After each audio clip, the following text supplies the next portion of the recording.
함께 만드는 언론 미디어 협동조합. 여기는 국민TV. 함께 만드는 언론 미디어 협동조합. 여기는 국민TV. 김성수 최연의 맛있는 수다. 예. 첫 번째 공개 방송을 시작하도록 하겠습니다. 예. 뭐 여기가 오늘은- 어디죠? 예, 여기가요? 예. 여기 독산동. 여기가 바로 독산 1동 주민센터입니다. 예. 여기 찾아오기가 예. 그렇게 만만치 않았어요. 전 헷갈렸어요. 예. 전 내비가 알려줘서 내비가 잘 왔는데. 근데 어쨌든 여기까지 찾아오신 우리 조합원 여러분들 정말 환영하고요. 예. 우리- 3만 명이나 오셨어요. 3만 명. 끝도 보이지 않아. 독산 1동 주민센터가 다 모인 것 같아요. 독산 야, 대단합니다. 진짜. 전국의 그 방송을 봐주시는 우리 그리고 김성수 최연의 맛있는 수다를 사랑해주시는 전국의 시청자 여러분 감사합니다. 이래 3만 명이 모인다는 게 장난 아니거든요. 예. 근데 우린 진짜 시청자라고 해요? 청취자라고 해야 돼요? 아니 조합원 여러분이라고 먼저 하고 그 다음 시청자라고 할까요? 청취자라고 할까요? 보이는 라디오면 청취자잖아. 보이잖아. 보이니까 또 시청자래. 시청자. 시청자래. 그러네. 어쨌든 알겠습니다. 감사드립니다. 예. 그러면 듣기만 하시는 분들은 굉장히 섭섭하실 것 같지만 그럼 제가 중간중간에 청취자라고 하죠. 예, 알겠습니다. 자, 우리 오늘은 또 이제 키워드를 우리가 보통 이슈들을 정리를 하잖아요. 오늘은 배신이라는 키워드를 골랐습니다. 지난주는 무식하면 용감하다 키워드 했었는데 오늘은 배신이라는 그 키워드를 가지고 이제 몇 개 나눠서 우리 보려고 하는데 첫 번째가 사실 지난주가 배신의 정치의 극을 보여준 그런 한 주가 아니었나. 배신의 정치. 예. 나단. 예. 대기하세요. 그럼 애초에 배신의 정치 해가지고 내가 할게 계속. 자, 배신의 정치. 나단 하세요. 그럴 때 그냥 자기가 하면 되는 거예요. 예. 그때 땡기는 대로 뭐 지금 유승민 전 원내대표 이야기하려고 하시는 거죠? 맨 처음엔 이제 유승민서부터 시작할 수밖에 없는데 그래요. 자, 유승민을 둘러싸고 얼마나 많은 배신들이 있었는지 한번 정리를 제가 해봤습니다. 유승민을 둘러싸고 배신을 했다. 그렇죠. 유승민을 배신한 겁니까? 한번 정리를 해보면 맨 처음에 일단 유승민 원내대표가 배신의 정치를 했다. 그러니까 제거해달라. 이렇게 대통령께서 주장을 하셨잖아요. 한마디로. 예. 한마디로 말씀드려요. 그렇죠. 그냥 이건 삼권 분립이고 이거 아무 생각 없이 그냥 한마디 던지신 거지. 알아서 해석해가지고 배신을 한 거고. 그런데 이제 워낙 아몰랑체로 얘기를 하시니까 박근혜 번역기를 해보니까 그러니까 친박들도 잘 몰랐던 거예요. 맨 처음에는 그게 이제 원내대표를 제거해라 이런 명령이었는데 국회법을 제거해라 이렇게 들으신 거지. 그렇구나. 그래가지고 자기네들이 의도한 무관하게 배신을 하게 돼요. 의원총회에서 원내대표 재신임을 합니다. 그래서 배신을 하게 되네. 배신을 하게 되니까 이제 청와대가 앞장서서 또 난리를 치잖아요. 예. 그래서 그 뒤통수를 맞고 나서 다시 새누리당에서는 열심히 원내대표 까내리기를 갖다가 합니다. 그러니까 방금 전에 의총회에서 자기가 신임을 했잖아. 신임을 해놓고 그거 다시 배신하는 자기네들이 해놓은 것들을 다시 배신하는 자기 부정이네. 그렇죠. 이야. 예수님께서 뭐라고 말씀하시면 나를 따라서 오려면 자기를 부정해라. 그런 식으로 말씀하셔서 자기 십자가를 메고 오라. 그렇게 말씀하셨거든요. 새누리당 의원들은 그거 실현하는 거 자기 부정이네. 그게 여기에 맞다고 생각했어요 지금. 어쨌든 웃었잖아. 근데 자기 부정을 하면서 자기 스스로를 배신하는 말도 안 돼. 그런 일이 딱 벌어지고 나서 그리고 나서 이제 비박들이 난리를 치죠. 그러니까 비박들이 친박들 특히나 최고위원들의 망발을 또 배신합니다. 그렇지. 그래서 심지어는 이재호 그렇죠. 의원 같은 경우는 이재호 의원 같은 경우는 별의별 이건 헌법의 기본 질서가 안 됐든 어쨌든 막장 같은 발언을 쏟아내면서 배신을 갖다 하는데 그런 가운데서 아주 결정적인 배신이 또 있죠. 김무성 그 이전까지 거의 몸 던져서 이렇게 지켜줄 것 같이 보였던. 심지어는 어깨동무도 하시고. 그럼. 이러더니 갑자기 그 다음날 그 의총을 긴급히 소지를 이게 이제 7월 6일 날 7월 6일 딱 그 국회법이 예. 결국은 이제 부결됐잖아요. 그렇죠. 이재호 의원도 막 난리치더니 그 자기 투표 안 했잖아. 왜 그랬지? 그것도 배신이야. 그건 배신이지. 난 진짜 이해가 안 되는 게 말을 막 하고 나서 왜 안 해? 그 국회의원들이 160명이 그날 무슨 일이 있었는지 여러분들 다 보셨을 거예요. 160명이 다 같이 그러면 국회법 제2에 대해서 이제 표결을 하시겠습니다. 국회의원의 마땅한 의무예요, 그거. 그것도 표결을 하자 그랬어요. 응. 의장께서 참 난 정의화 의장이 이럴 때 참 사랑스럽더라고. 표결까지 갔어요. 갔는데 그 야당들은 다 표결을 했죠. 네. 근데 여당들이 다 이렇게 다 출석을 해가지고 다 이렇게 앉아 있는 거예요. 막 소리 지르고 난리가 났었죠. 이제 처음에 이제 소리는 안 질렀지. 앉아 있는 거야. 앉아 있는 거. 이게 침묵이 계속되니까 정의화 의장이 저 지금 바로 이제 투표에 참여해 주시기 바랍니다. 독려를 합니다. 독려를 하는데도 계속 앉아만 있는 거예요. 그러니까 이제 야당 쪽 의원들이 소리를 지르기 시작하죠. 그렇죠. 뭐 하는 거냐? 뭐 하는 거야? 아니 헌법기관들이 지금 뭐 하는 거예요? 그야말로 무노동 무임금 아닙니까 이거? 뭐 이러면서 하니까 또 안 맞나 보다.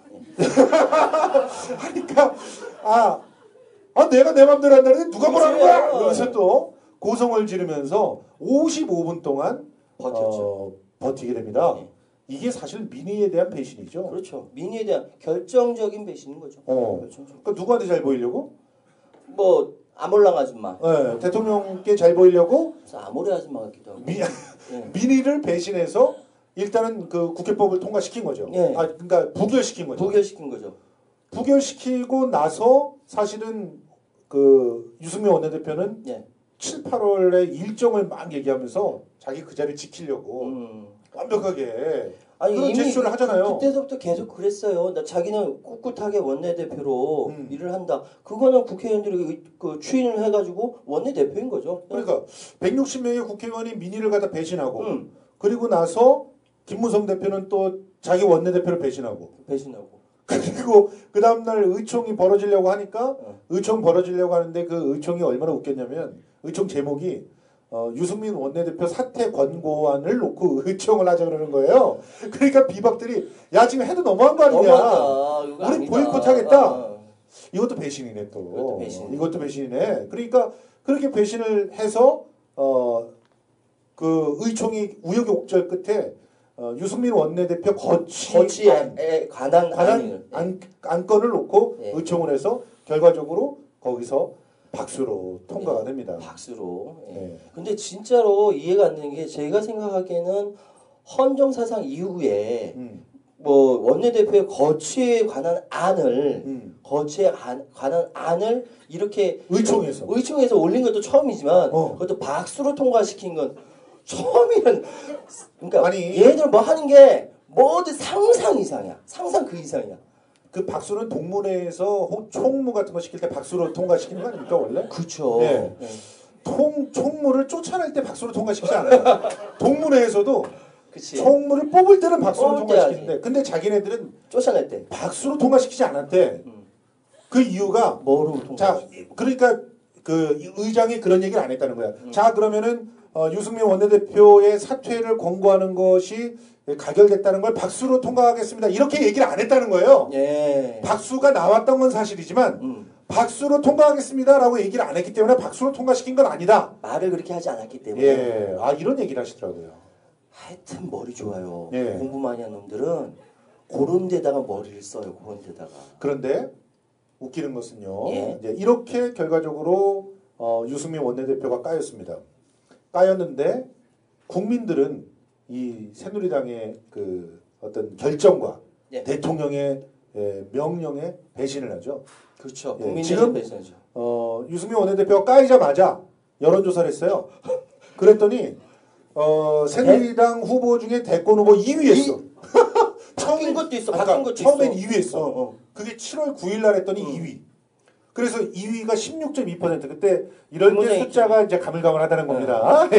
김무성 대표가 제가 알기로는 18.8%인가 뭐니 있고 19.3%로 알고 19.3%였어요. 그건 나중에 그러니까 좀 이러니까 수치가 조금.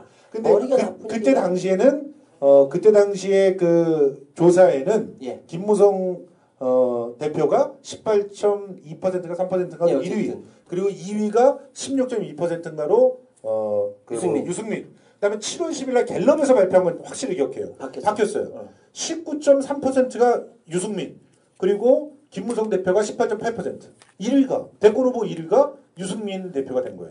아무리 난리를 쳐도 별의별 걸 다 해도 오세훈 몇 퍼센트 나간 줄 아세요? 몇 퍼센트 나왔어요? 6%. 그러니까 이렇게 난리를 쳐도 여당의 대통령 후보 1위로 가기가 그렇게 어렵거든요. 그런데 그렇죠. 이거는 이게 정상이 아닌 거야. 그래서 비정상이죠. 비정상이죠. 근데 괜히 비정상을 정상화라고 우기고 있는 건데 국민이 배신한 거죠. 별 얘기하지 않았어요. 그냥 그만뒀더니만 1위가 된 거예요. 이게 무슨 얘기야? 청와대에서는 아마 국민들의 배신을 놓고 토론하고 있을지도 모릅니다. 왜 이런 사태가 벌어졌을지. 그런데 그 갤럽 조사를 놓고 청와대에서는 또 애써 들리는 후문에 후문에만 대통령 지지도가 올라갔다 그러면서 1%가 올라갔답니다. 그렇죠. 그건 가능해요. 왜냐하면 남은 14%인가 15%가 올라가는데 자기 1%가 올라갔다고 과감한 결단에 대한 국민적 지지를 얻었다는 식으로. 근데 그 부분에 대해서 제가 조금 달리 해석을 하는데 왜냐하면은 저쪽 그러니까 소위 깨지지 않는 소가 밟아도 깨지지 않는 콘크리트 지지율은요. 이렇게 조금 그 결집도가 1% 올라가더라도 다른 데의 결집도보다 파워가 더 세요. 왜냐면 그쪽은 쉽게 얘기해서 막 그러니까 물불 가리지 않는 것이 더 커진다는 거죠. 막 일본 옛날에 극우들 뭐 단상에 올라가서 칼 찔러 죽이고 막 그런 일이 벌어졌었잖아요. 옛날에. 그런 것처럼 저쪽의 결집도 올라가는 게 힘이 세긴 세요. 근데 그걸 수평적으로 비교하는 게 너무 웃긴다. 우리도 사실 이대로 한 5년 더 하면 누군가 칼 들고 막 단상에 올라 찔러주고 이럴 것 같아. 분위기가. 분위기가. 말 무서워서. 우리도 조심해야 돼. 그런데 어쨌든 이렇게 그 유승민 원내대표를 까내는 상황에서 벌어진 배신의 정치. 근데 한 가지 유승민 원내대표가 1위 한 거에 대해서 많은 이제 사람들이 얘기해서 거기 저는 그 좀 다른 이야기를 할게요. 뭐냐면은 헌법 1조 1항 얘기 대한민국은 민주공화국이다. 모든 권력은 국민으로부터 나온다. 이 이야기는 정말 중요하지 않습니까? 대한민국은 민주공화국이다. 우린 집회 나가서도 그렇게 하는데 그건 하나도 보여주지도 않고 그냥 원내대표가 사퇴하면서 이야기한 거를 어마어마하게 크게 해서 마치 지금까지는 대한민국은 민주공화국이 아니었는데 저 사람 때문에 민주공화국인 것처럼 이렇게 보도하는 거 보면서 되게 화가 났어요. 그 사람 분명히 생각은 그렇게 보도한 데가 어디 있었어요? 뭐가? 또 틀렸나? 그러니까 제가 생각할 때 요즘에 정치 평론을 안 하셔가지고 감이 좀 정치 쪽에서 떨어지신 것 같아요.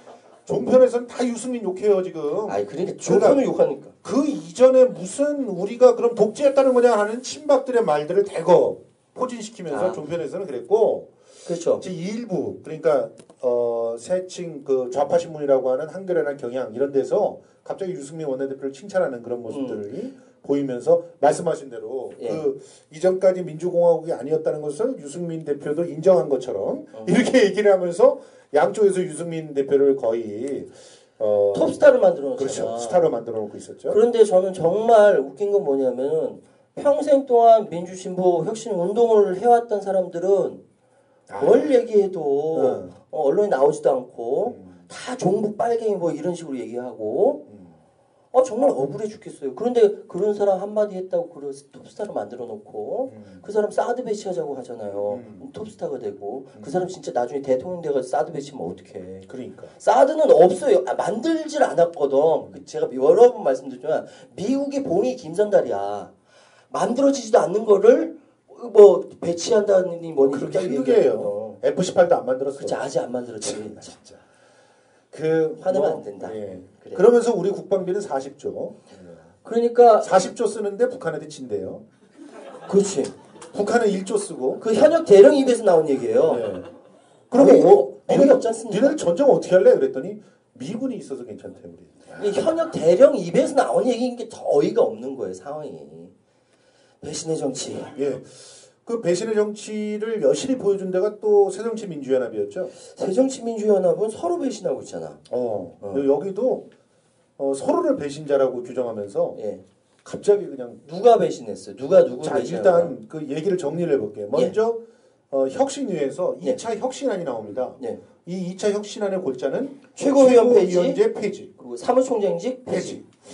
이걸 가지고 이제 여러 가지 분석들이 나온 거죠. 일단 친노에서는 예. 혁신위가 배신했다 이러는 예. 거예요.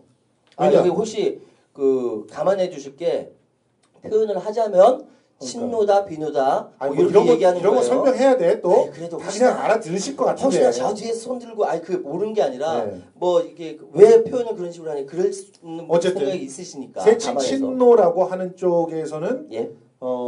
혁신위가 배신했다. 예. 대표의 팔다리를 잘랐다. 잘랐다.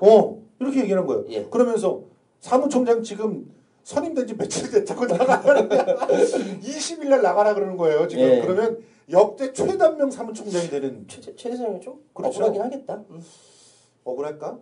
글쎄. 근데 하여튼 받아들였어요. 하여튼 그쪽에서는. 네. 어쨌든 친노 쪽에서는 그렇게 혁신위가 배신했다라고 네, 얘기했고 혁신위가 비로는 또 이건 그 일당이 아니라 그 1인 독재를 만들어. 1인 독재를 만든다.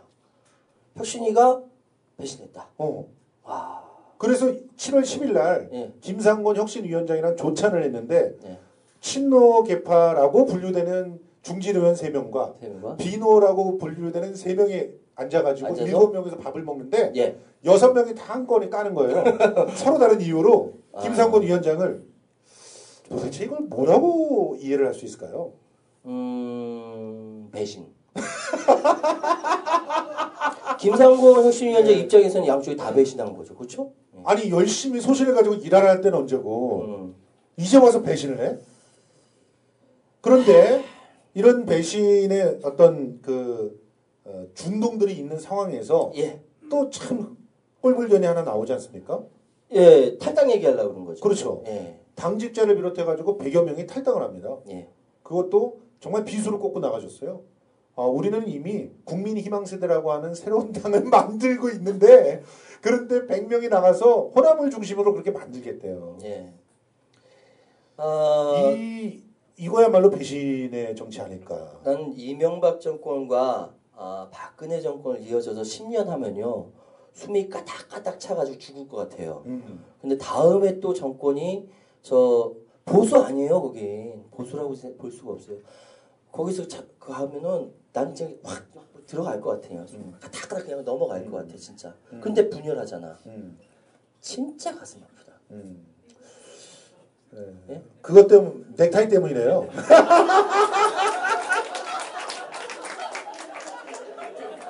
나는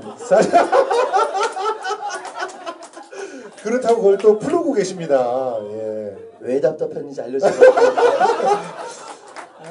저 솔직히 이강윤 평론가가 저 넥타이가 얼마나 인상적이었는지 저한테 전화를 하셔서 그랬어요.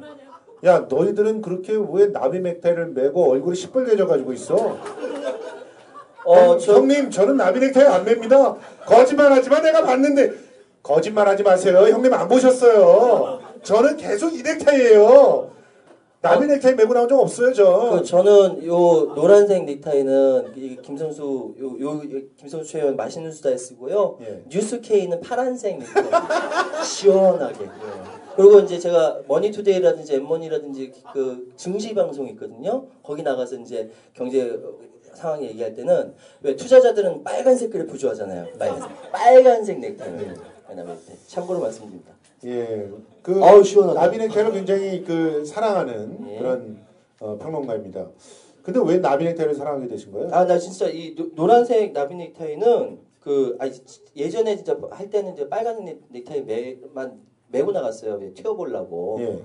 실제로 튀어 보이려고. 근데 이제 김선수 이 맛있는 수다를 하면서 노란색 넥타이를 계속 고집하는 거는 세월호 나비하고 비슷하다는 생각이 들어서 계속 하고 있는 거고요. 예. 그래서 가슴팍에도 이렇게 달고 있는 거고요. 그렇습니다.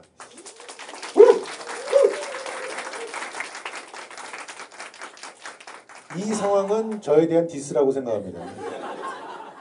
저는 휴대폰에 붙이고 있고 차에 붙이고 있는데 리본을 저렇게 꽂지 않았다고 저를 디스하고 있는 아니에요. 최강 평론가 아니라고 얘기하지만 속으로는 굉장히 흐뭇하게 웃고 있는 이 표정을. 이 발언은 우리 그 유지현 PD의 의견과 전혀 무관한 김창수 개인의 의견인 걸 알고. 자, 조금 더 얘기를 해보면 예. 일단 이런 상태에서 배신의 어떤 그야말로 무슨 교양곡을 보는 것 같은데 그 와중에 예. 김상곤 혁신위원장은 바로 그 다음날 또 3차 혁신안을 냅니다. 3차. 그러면서 당비 대납이라든지 예, 유령 당원들을 없애겠다. 예. 이 부분은 종이 당원. 근데 여태껏 유령 당원들이 그렇게 많았나 봐요. 굉장히 많았다라고 이야기합니다. 그래요? 사실 진짜? 네, 진짜 많았대요. 왜냐면 나는 새누리당이 유령 당원 많다는 얘기 들었는데 아니요. 그렇지 않고요. 진보정당 쪽에서 맨 처음 시작할 땐 진성당원을 중심으로 해가지고 하기 때문에 그게 없었는데 유령당원이라는 게 별게 아니에요. 선거 때 그냥 가서 할아버지 가서 이렇게 뭐 친분에 의해서 그냥 한번 써주는 거거든요. 그런 거 잊어버려요. 할머니도 마찬가지고 그것들이 수십 년 동안 쌓여 있어요. 그런 종이당원들이 굉장히 많은데 그 부분에 대해서 직접적으로 문제를 제기할 수 있을까라고 생각을 했었는데 실제로 그 새정치민주연합의 젊은 청년 그 위원 이동학 위원이 그거부터 먼저 제기했거든요. 그러니까 좀 천천히 해가지고 3차에 발표하게 된 거죠. 뭐 이동학 위원 참 주목해볼 만한 그런 젊은 정치인이 아닐까 생각합니다. 아무튼 기본적으로 이렇게 가고 있는 그런 어떤 흐름은 그렇게 나쁜 것 같지는 않은데 왜 이렇게 배신하는 걸까요? 그러니까 일단은 현재의 제가 해석하기로는요. 정치 상황에 있어서 헤게모니 싸움이라는 생각이 들어요. 헤게모니 싸움 이외에는 이야기가 될 수 없고요. 근데 중요한 것은 상대방은 소가 밟아도 이 와중에도 30%래요. 이 와중에는 30%인 아니야. 갤럽에서는 40% 나왔어. 새누리당. 그리고 역대 새정치민주연합은 최하. 22점 몇 % 나왔어요. 이런 상황에서도 그 깨지지 않는 그것이 있기 때문에 단합하고 이제 좀 해야 되는데 어쨌든 뭐 좋아지려고 얘기하는 거 아니겠어요? 근데 하여튼 전 사실 야권을 디스하고 싶지 않아요. 왜냐하면은 이건 디스가 아니라 건전한 비판이죠. 쟤네들 욕할 게 너무 많거든. 저쪽 욕할 게 너무 많거든. 그래서 일단 그래도 우리 쪽도 건전하게 비판 얘기를 해야지. 그러지 말라고 좀 제발. 하세요. 이런 야비야. 자, 진짜 건전한 비판 정신은 어디 가고 지금 여기 3만 명 앞에서 나보고 그러면 제가 밀어드릴게요. 예, 알겠습니다. 넘어가겠습니다. 그럼 배신의 외교로 넘어가도록 하겠습니다.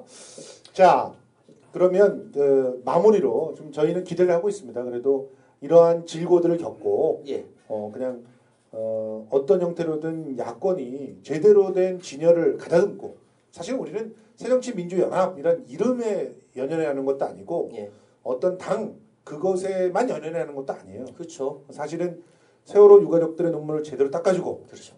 최저임금을 갖다가 뭐 이렇게 450원씩 올리는 그런 것들을 갖다 꺾어버리고 비정규직을 좀 정규직으로 만들고 당당하게 이제 미국에도 되고 제 목소리 내고 일본에도 되고 호통을 칠 수 있는 그런 정치 집단들이 국회에 많이 들어가는 그런 나라를 꿈꾸는 겁니다. 상식적인 정치가 벌어졌으면 좋겠어요. 그렇지 않습니까? 항상 비상식적인 정치만 벌어지니까 문제인 거죠. 자, 그래서 이제 두 번째 얘기.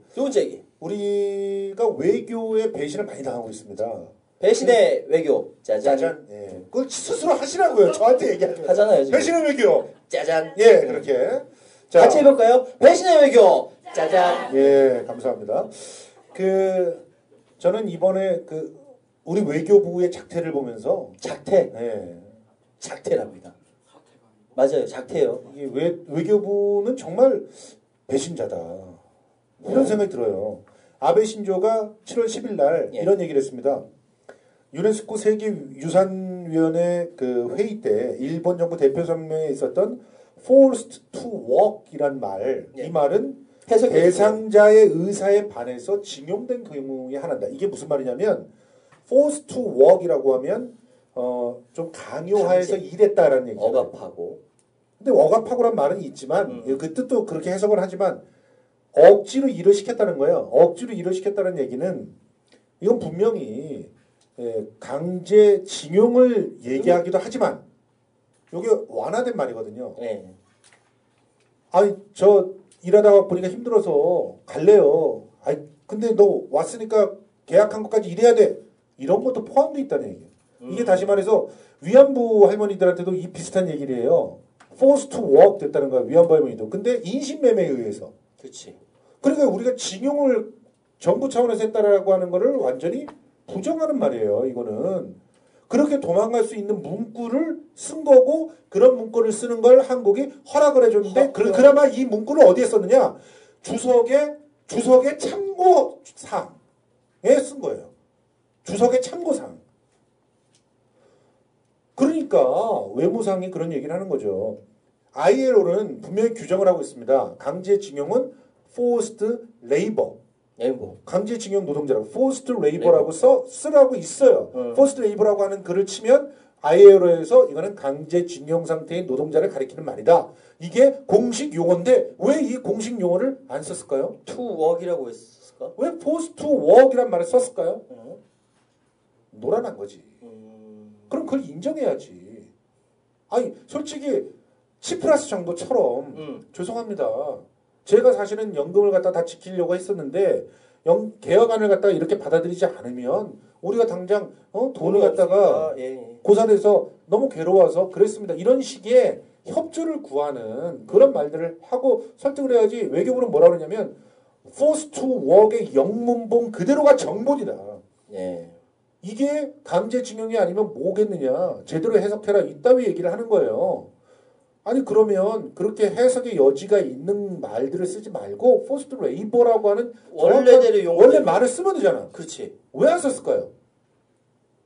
자, 아베 총리는 그 다음에 그런 얘기를 합니다. 대한민국 정부가 기시다 외무상이 기자회견에서 말한 것 forced to work가 강제노동을 인정한 것이 아니라는 발언 이걸 외무상이 했단 말이에요. 7월 8일에 했어요. 7월 8일에 했는데 잘못됐다고 한 번도 공식적으로 제기하지 않았다는 겁니다. 이걸 외교라고 하고 앉았는 거예요. 그러면 잘못됐다는 말은 누구한테 하고 있느냐? 언론한테 하고 있는 거죠. 그럼 언론한테 누구? 그러니까 국민한테 하고 있는 거예요. 그러면서 연합뉴스를 위시해서 모든 사람들이 옛날에 ILO가 이거를 갖다 강제징용이라고 했네. 그게 뭔 소용이야? 그렇지. 옛날에 ILO 보고서에 강제징용이라는 말이 있는 게 뭔 소용이야? 지금 당장 세계문화유산 회의하는데 거기서 이 산업시설이 강제징용입니까? 아닙니까를 가지고 얘를 그 세계문화유산에 집어넣지 못할 수도 있고 세계문화유산에 들어가는 대신 forced labor라고 딱 찍어서 거기에 써붙여라라고 이행조항을 달 수가 있었는데 그걸 안 한 거 아니에요. 그걸 관철시키지 못했잖아. 그럼 못했다고 죄송합니다라고 해야지. 죄송하다는 얘기도 안 하고. 외교적 성과래. 그걸 인정했다는 거예요. 인정은 뭐니 인정을 해. 일본은 인정 안 했다는데. 그래서 일본이 거짓말한데 국내용이래. 국내용을 갖다가 왜 신뢰되다고 얘기합니까 지금 일본이? 가끔가다 생각하면 어떤 생각이 드냐면요. 우리나라 국익을 위해서 일을 해야 하는 외교관이나 외교 담당자들이 머리까만 외국인 아니냐 그런 생각이 들어요. 머리까만 외국인. 이거는 FTA 때도 그런 거, 한미 FTA 때도 그랬고, 한중 FTA도 그렇고, 이번도 그렇고, 머리까만 외국인들이 그들의 이익을 위해서 일을 한다. 그런 느낌이 확 국민의 한 사람으로서 그런 느낌이 들거든요. 이번엔 똑같은 거죠. 이번에 이렇게 말려먹혔기 때문에 아주 결정적인 찬스 하나를 또 놓쳤습니다. 사실 이 그 징용시설에 대한 세계문화유산 등록 시도를 외교부는 까맣게 모르고 있었습니다. 이걸 하루아침에 하는 게 아니거든요. 일본이. 근데 까맣게 모르고 있었어요. 뭐 하는 건지 모르겠어요. 월급 받아 처먹으면서. 솔직히 제가 좀 말이 좀 과하게 나갔지만 그렇죠. 불끈할 수밖에 없어요. 월급이 꽤 많거든. 그렇지. 우리도 그러니까 많잖아. 꽤 많아요. 그 세금인데 그 받아 먹으면서 일본이 세계문화유산으로 징용시설을 등록하려고 한다는 사실을 모르고 있다가 민간단체에서 문제제기를 하니까 그때서야 가서 부랴부랴. 그럼 이렇게 뒤늦게 가서 이런 일들을 하면 뭐가 듭니까? 돈이 들어요. 돈이 들잖아요. 그리고 그 다음에 결과적으로는 그걸 힘으로 해결해야 돼요. 그러면 우리가 무슨 힘이 있어요? 지금 모든 걸 다 내려주고 있는데. 근데 결과적으로는 걔가 원하는 대로 해줄 수밖에 없는. 그러니까 결국 결론은 이번에도 국민에 대한 배신. 배신의 외교다. 사실 이게 굉장히 심각합니다. 저는 이 문화평론가이기 때문에 더더욱 이 부분에 대해서 주목을 할 수밖에 없는데 예. 지금 우리 제주 해녀들도 뺏길 상황이에요. SBS 스페셜 보신 분들 아시죠? 제주 해녀가 사실 이 호를 단신으로 가장 깊이까지 가장 오랫동안 잠수하면서 그러면서 채취를 하는 예. 전 세계 최고의 그런 잠수부들입니다. 그런데 그것도 여자들이고 이게 수천 년 내려온 그런 어떻게 보면은 전통이죠. 그런데 일본의 아마짱이라고 하는 그런 일본 해녀가 이걸 뺏어가려고 하고 있고요. 실제로 한 10년 준비해서 한국이 준비를 했는데 한 6년 준비한 일본한테 밀리고 있습니다 지금. 왜 밀리고 있느냐? 세계문화유산. 예, 지금 프랑스 언론에서는 해녀 그럼 아마를 얘기를 해요. 그러면서 이제 밀리고 있는데 프랑스 언론이 굉장히 중요하잖아요. 유네스코 그 쪽에서는 왜 그러고 있느냐? 첫째, 한국에서는요 독자적으로 이거를 등록할 수 있는 그런 어떤 힘들을 외교부에서 실어주지 않았어요. 외교부가 얼마나 허튼 짓들을 하고 있는지 보시면 동북아 역사재단인데 한번 들어가 보세요. 그럼 동북아 역사재단에 들어가면 보면 그 역사재단의 총무를 외교부 공무원이 하고 있는데요. 그것도 말이 안 되잖아. 그렇지. 교육부에서 하는 하나의 역사재단인데 총무를 외교부가 한다? 그래놓고선 거기 가가지고 그 역사적으로 굉장히 민감한 부분 있잖아요. 뭐 동북공정이라든가 이런 부분들 그런 것들을 따라야 되는 곳이 동북아 역사재단이에요. 그런 거 하라고 만들어 놓은데요. 근데 역사화해라고 써 있어요. 화해. 역사화해. 그러면서 뭐 요동에 대한 그런 자료들 이런 거 있죠. 그거 옛날 식민사관 때 그 자료 그대로 올려놓고 있어요. 답답하다. 그 상황에서 해녀에 대한 것들을 제대로 지원해줬느냐? 지원을 안 해주니까 제주시에서 혼자 하다가 힘드니까 어디에다 손을 내밀었느냐? 물론 제주시도 문제가 많아요. 그런데 어디다 손을 내밀었느냐? 예. 일본의 여기 이와테현인가? 거기다가 이제 손을 내밀었어요. 뭐라고? 일본에 왜? 같이 등재하자고. 그때부터 헐. 일본이 그때부터 안 거야 일본이 이제. 이거 등재하면 기가 막히겠구나. 그때 또 일본의 대지진 이후에 쓰나미 몰고 왔잖아. 그리고 거기가 완전히 박살이 났어요. 그 동네가. 그런데 뭘로 이 일본 경제를 살릴까 고민하다가 아마가 있네. 6년 동안 엄청나게 지원해줘서 일본 아마들은 2시간 물질하고 500만 원 받아요. 한 달에. 우리나라 해녀들은 하루 종일 물질하고요. 그리고 장사치 취급받아요. 그러니까 다시는 우리 자식들한테는 해녀를 시키고 싶지 않은 거지. 않다라고 이야기하는 거지. 해녀들이 무슨 지원이 있어? 전 진짜 모르겠어요. 우리 관광객들은 가서 해녀들이 가져온 거 진짜예요? 이러면서 깎는데 오히려.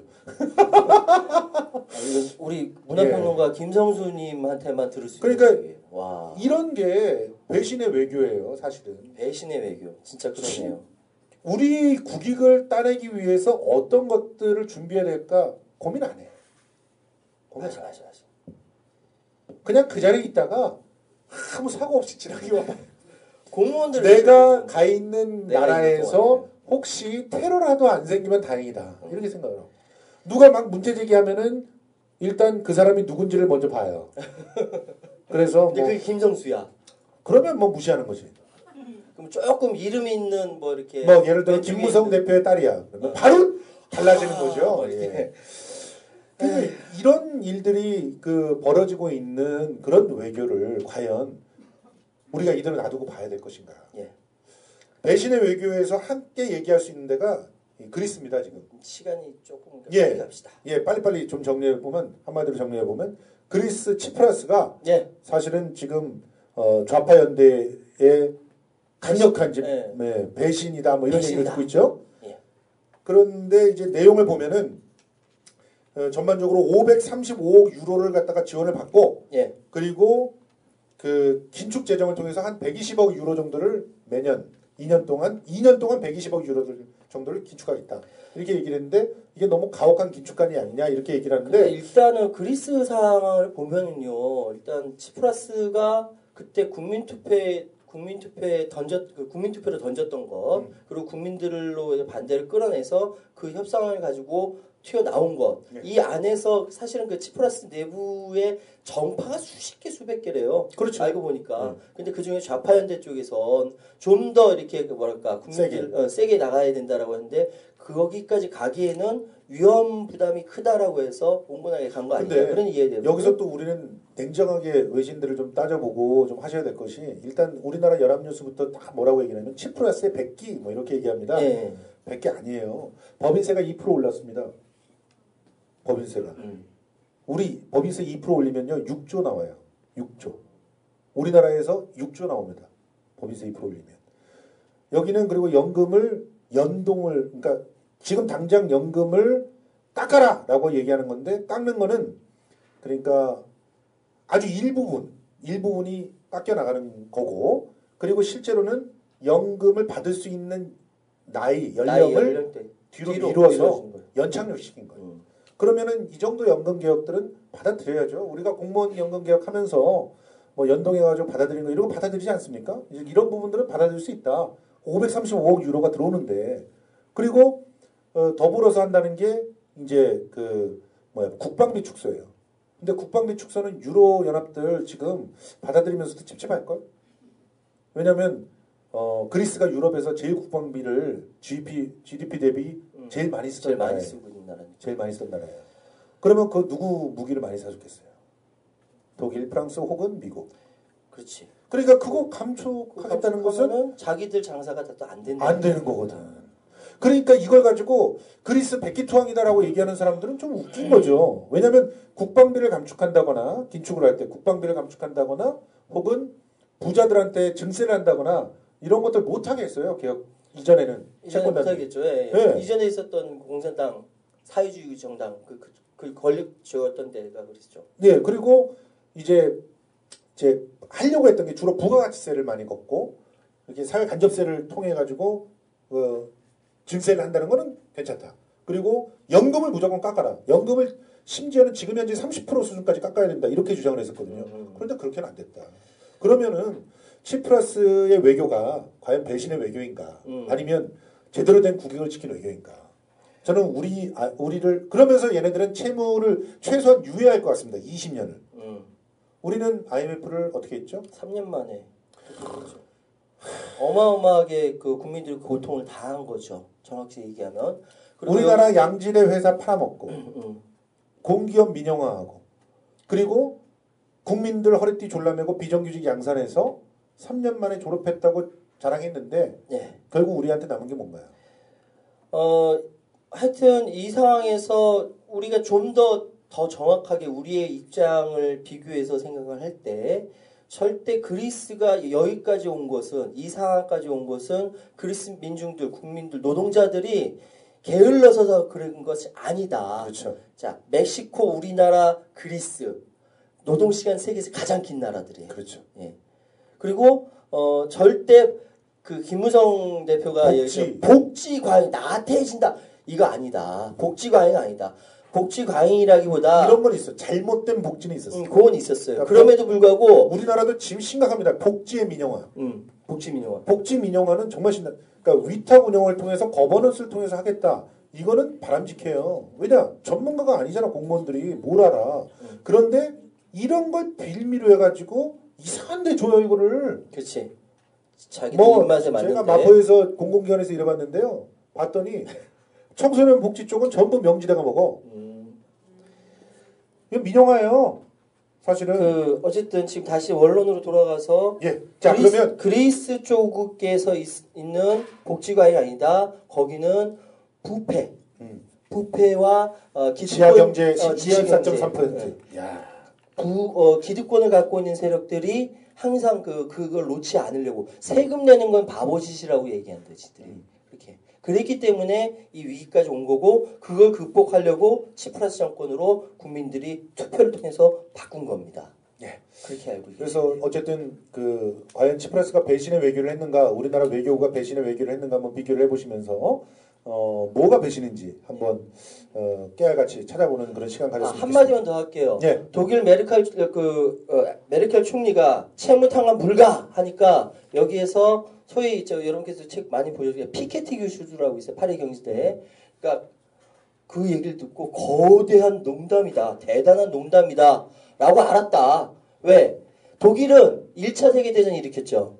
2차 세계대전을 일으켰죠. 세계 지구상에 가장 어마어마한 이 사건을 많이 일으켰는데 1차 대전, 2차 대전 다 독일은 수십 차례에 걸쳐서 탕감받았어요. 그래서 지금 잘 살고 있는 거예요. 그래놓고서 지들이 돈 빌려줬다고 돈 다 갚아라 이러고 있는 거예요.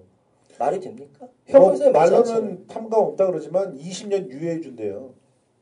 우리 빚진 거 20년 유예해 주면은 그게 탕감 아닙니까? 아 누가 20년 좀 유예해 줬으면 좋겠어. 나 빚들 좀. 자기 빚? 그러니까 이자 없이 이것도 이자 없이 야 열심히 3살짜리 애기 키우면서 열심히 일을 하셔야지. 자 그럼 세 번째 배신 얘기해 보세요. 나 솔직히 뜬금없어. 뜬금이 없다고? 왜? 예, 세 번째 배신의 주인공은 소녀시대입니다. 짜잔. 사실은 저는 걸그룹 잘 모르거든요. 제가 아는 걸그룹은요. 소녀시대 좀 알아. 그냥 아는데 그 해리. 걸스데이예요. 거기는. 아니 말고 그러니까 소녀시대 말고 걸스데이의 해리. 그거 TV 보고 알았고요. 보미도 알았고요. 그래도 나는 알리가 좋더라. 알리는 걸그룹이 아니지만. 예. 개인의 취향에 대한 얘기였습니다. 예. 왜 소녀시대 얘기를 하느냐? 사실은요. 네. 소녀시대가 여름 그룹이 아니잖아요. 그렇죠. 근데 왜 여름에 돌아왔을까? 여름에 돌아와서 지금 헐 벗고 있잖아요. 그러니까. 그래서 배신이래. 이게 왜냐면 여름에 돌아올 수밖에 없는 이유가 있었어요. 우선 첫 번째로 제가 분석하기에는 예, 문화평론가 김성수 씨 분석해 주세요. 일단은 메르스가 그 원래 복귀를 하려고 하는 6월에 터졌잖아요. 못한 거야. 못한 거야? 못한 거야. 그리고 그걸 못하게 되니까 자꾸 밀리게 되네. 그런 상태에서 이제 더 이상 8년이나 지났는데 소녀 컨셉으로 하기엔 너무 늙은 거야. 소녀시대는 아니지. 연애 시대잖아. 그리고 그치, 이미 그치. 사실은 뭐 다 연애하고 있잖아요. 다 연애하고 있지. 제가 이제 여기서 뭐 고백을 하건데 제가 태연 팬이잖아요. 소녀시대 태연 씨 팬인데 종태 김성수 종태까지는 아니에요. 저는 영일이 형처럼 그렇게 분별 없이 최영일 평론가는요. 종티 아니 저 깜짝 놀랐어요. 왜냐하면 종티 그래서 뭐지 했더니 사실은 종북 그거 막는다고 난 종티야 그랬대요. 저는 종아를 하기로 했습니다. 알리 씨 너무 노래 잘하잖아요. 근데 뭐 이렇게는 뭐 그냥 좋아한다 이런 정도인데 그분은 티파니 사진들을 수집을 하고 계세요. 50 아저씨가. 티파니가 사인회를 하면 찾아갑니다. 거기서 사인을 받아. 방송 빵꾸 내고 찾아러 가요. 문화평론가가. 자, 어쨌든 왜 배신이야, 근데. 그러니까요. 지금 얘기가 까먹었잖아. 일단 이 사람들이 연애를 하면서 실제로는 이미 다 숙녀가 돼 있으니까 그럼요. 소녀라고 할 수는 없거든. 없고. 소녀가 안 먹혀 더 이상. 그런데 돈은 벌어야 돼. 해체하기는 아직까지 아깝거든요. 그치, 외국에서는 굉장히 인기 높고. 그래서 벗은 거예요. 그래서 헐벗었구나. 예, 그래서 여름을 갖다 선택을 한 거지. 그런데 애꿎게 얘네들이 여름을 선택하니까 우리의 시스타는 어떻게 하라는 거야? 시스타나 또 그 다른 걸그룹들이 비상에 걸렸습니다. 그치. 여기서 우리 아이돌 그룹들의 또 아주 그 박약한 그런 시장들을 볼 수가 있는데 아이돌 그룹들이 대부분 여름에 복귀하는 팀들이 많습니다. 되게 이진급들이 많이 여름에 복귀를 해요. 그래요? 시스타만 해도 완전히 탑이 되지 못했기 때문에 이진급의 선두죠. 이진급들은 왜 그렇게 여름에 복귀하느냐? 방학 때문이에요. 방학? 예. 방학을 해야 우리의 팬덤들은 다 노예잖아요. 사실 제가 고백하건데 제가 태연의 팬이잖아요. 태연이 백현하고 스캔들이 나가지고 우리 큰딸하고 싸웠어요. 난 무슨 소리인지 몰라. 네. 큰딸이 엑소 팬이에요. 그 엑소의 백현이를 너무 사랑하더라고. 근데 그래서 내가 걔 앞에서 태연이가 아깝다라고 했더니 갑자기 난리가 났구나. 아니 그런 그 말을 어떻게 할 수가 있느냐 내 앞에서. 결과적으로 우리가 서로 합의를 하고 화해를 하면서 그 딸은 도경수 팬으로 옮겨가기로 했고 저는 시스타로 옮겨가기로 했어요. 좀 이렇게 정리를 했는데 이 팬덤들이 거의 노예에 가깝거든요. 지금 사실 우리나라의 그 팬덤의 문화를 잘 알 수 있는 게 조공이라고 하는 문화지 않습니까? 조공문화. 이 조공문화로 인해서 실제로 문화 그 아이돌들이 팔아먹고 있는 그런 문화 상품들이 엄청나게 비싼 값에 팔립니다. 근데 그거를 샀다고 해야 또 팬의 충성도를 이건 뭔가 비슷해진다. 뭔가 비슷해. 어디랑 비슷해져. 뭘 사거나 어떤 행동을 해야 충성도를 확인받는 거예요. 그렇게 확인받는 것이기 때문에 여름 시즌에 해야 여름 때 용돈도 좀 있고 시간도 남고 그러니까 음원 차트에서 밀어줄 수도 있고 콘서트도 볼 수 있다는 거죠. 아, 난 여름에 그 자꾸 등장하기에 그 섹시 컨셉을 많이 보일 수 있다. 그래서 그런 줄 알았는데. 그거는 이제 부수적인 거죠. 부수적인 거. 그러니까 그렇게 여름을 잡아먹어야 되는데 여름을 그러니까 경쟁을 너무 많이 하잖아. 너무 경쟁을 하다 보니까 결국은 벗어서 경쟁을 하는 계속 벗는 경쟁. 그렇죠. 올해는 더 벗을 것 같아요. 올해는 더 벗을 것 같아요. 그러니까 배신이지. 여태껏 소녀시대는 벗지 않았단 말이에요. 나 어제 사실 오늘 잘 몰라서 오늘 방송에서 한번 유튜브 들어가서 봤어요. 근데 그냥 걸그룹 얘기했으니까 보이그룹 얘기도 좀 해줘요. 보이그룹들도 지금 여름에 엄청나게 지금 복귀를 했는데 역시 마찬가지 이유입니다. 근데 빅뱅 외에는 차트가 뭐 별로 없는 그렇죠. 지금 소녀시대가 이렇게 들어왔는데. 그렇지. 그래서 그렇구나. 이 보이그룹들도 상당히 이 탄탄한 인기들이 있지만 넘사벽들은 다 존재합니다. 그게 이제 빅뱅이나 뭐 소녀시대나 뭐 투애니원이나 뭐 이런 팀들이에요. 이런 팀들이 뜨면 다른 팀들은 사실은 이제 수그러들죠. 시스타가 아무리 떠도 소녀시대는 아직까지 안 되는 거예요. 그래서 빅뱅이든 비스트나 뭐 인피니트나 뭐 절대 못 가는 거고. 절대까지는 아니어도 뭐 힘들죠. 예, 빅뱅이 뜨면 슈퍼주니어도 좀 힘든 그런 상황입니다. 그러니까 근데 빅뱅이 좀 빨리 치고 빠졌기 때문에 지금 인피니트니 뭐 비욘에이폰이 이런 애들이 다 싸우고 있는데 이 방학이라고 하는 시즌에 어떻게 하면 우리 이 아이들의 돈을 울거먹을까? 이걸 고민하면서 치열한 노출 경쟁을 벌이고 있는 이런 아이돌들 너무 시장 작지 않느냐? 진짜 정말 제대로 된 세계 시장을 좀 공략하고 제대로 그 장사들을 좀 했으면 좋겠다. 이 약자를 볼모에 삼는 이런 장사 더 이상 안 했으면 좋겠다. 저 초등학교 5학년짜리 남자예요, 큰애가. 근데 걔 입에서 갑자기 엑소 얘기가 나오는데 그전에는 그러지 않았거든요. 아빠 마음에는 애가 그런 말이 나올 줄 몰랐어요. 근데 갑자기 아빠 엑소 알아? 엑소 이러는 바람에 내가 아빠는 알지. 그리고 막 이러고 막 검색해보고 막 그랬는데 우리나라의 문화 상품들이라고 일컬어지는 사실 한류 문화 중국인들 굉장히 많이 들어오지 않습니까? 그거 굉장히 그 영향 미치는 것이 한류 문화예요. 김수현이 대한민국에서 굉장히 큰 애국을 하는 거죠. 그런 식으로 따진다면은. 그렇죠. 그 김수현은 극작가 김수현이 아니죠? 그 작가.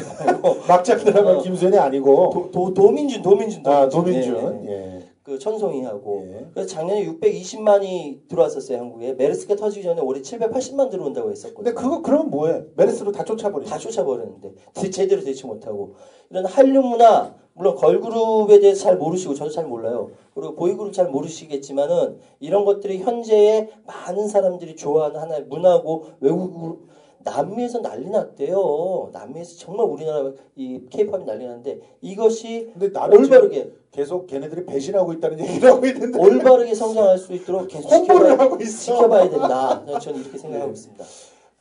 우리 아이들이 건전하게 문화상품을 즐기는 건 반대를 하지 않지만 꼭 이런 식으로 서열화시키고 꼭 이렇게 노예처럼 이렇게 아이들을 공략하는 그런 작전을 꼭 써야 될까? 이 부분에 대해서는 문제 제기를 좀 할 필요는 있다고 생각하면서 지금 할 얘기가 굉장히 많은데 지금 시간이 없어서 마지막 딱 한마디만 제가 얘기할게요. 방송 시작하기 전에 잠깐 얘기했었는데 면세점 의혹이요. 이 부분은 뭐냐면은 많은 전문가들이 실제로 지금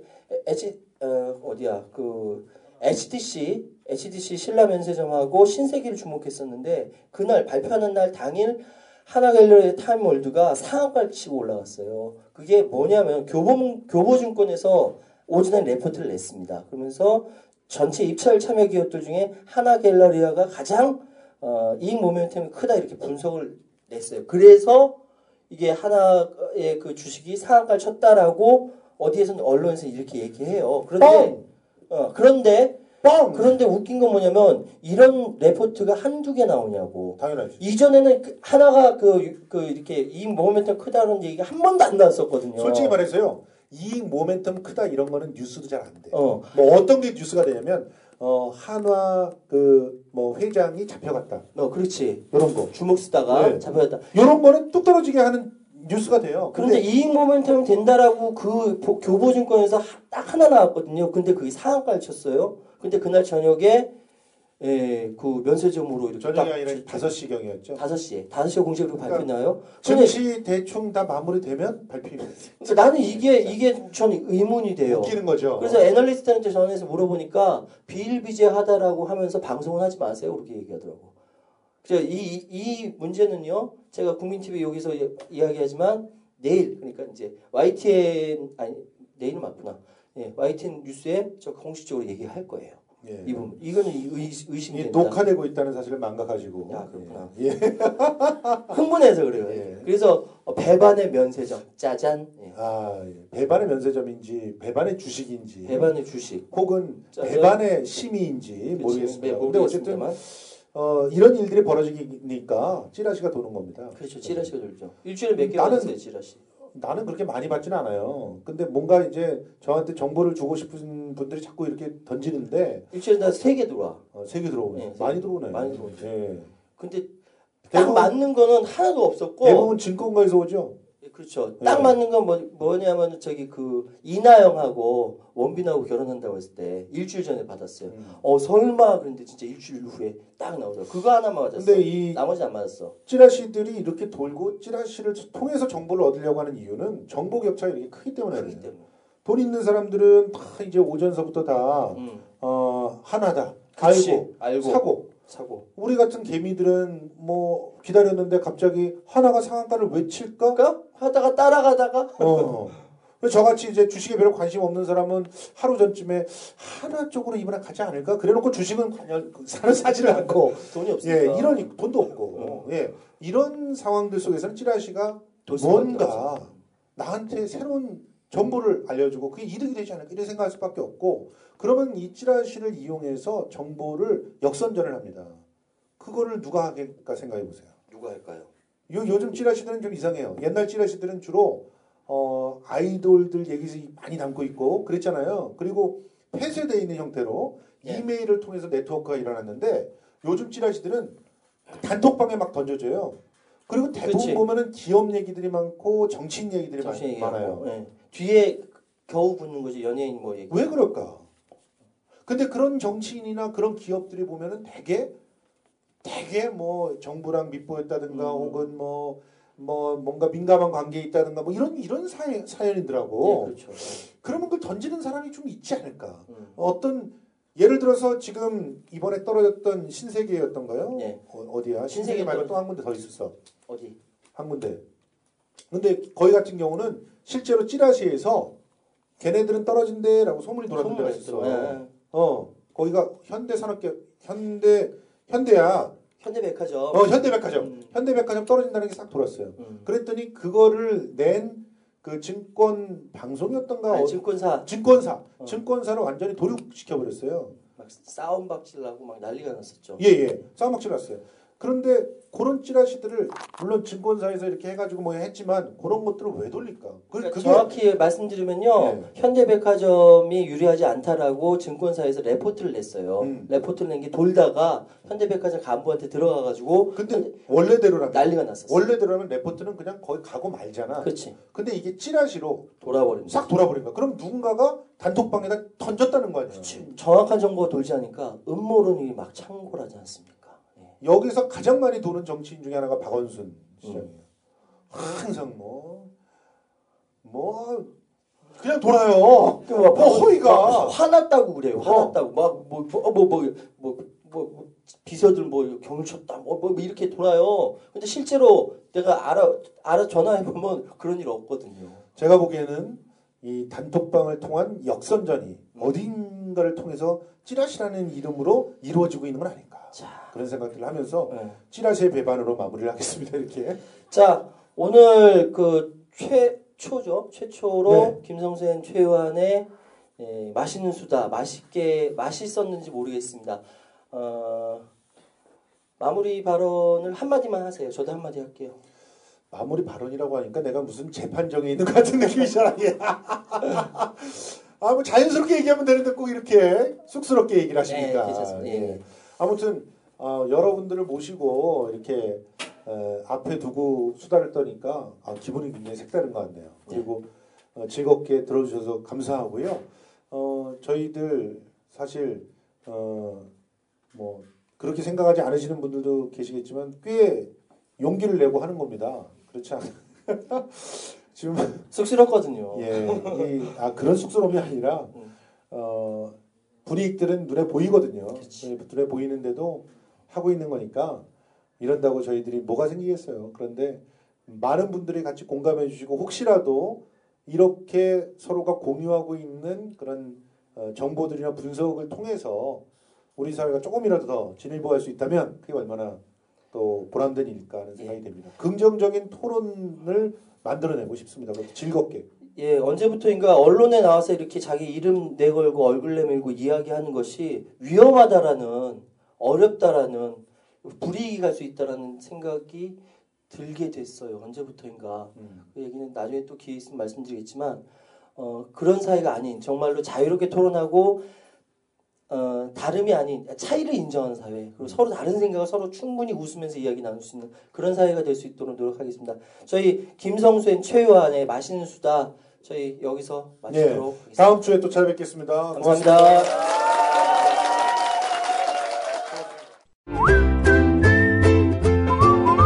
국민라디오 팟캐스트 응원하는 가장 쉬운 방법 아시나요?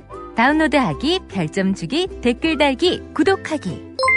국민라디오 팟캐스트 널리 알리는 가장 쉬운 방법. 다운로드하기, 별점 주기, 댓글 달기, 구독하기. 기억하세요. 다운로드하기, 별점 주기, 댓글 달기, 구독하기.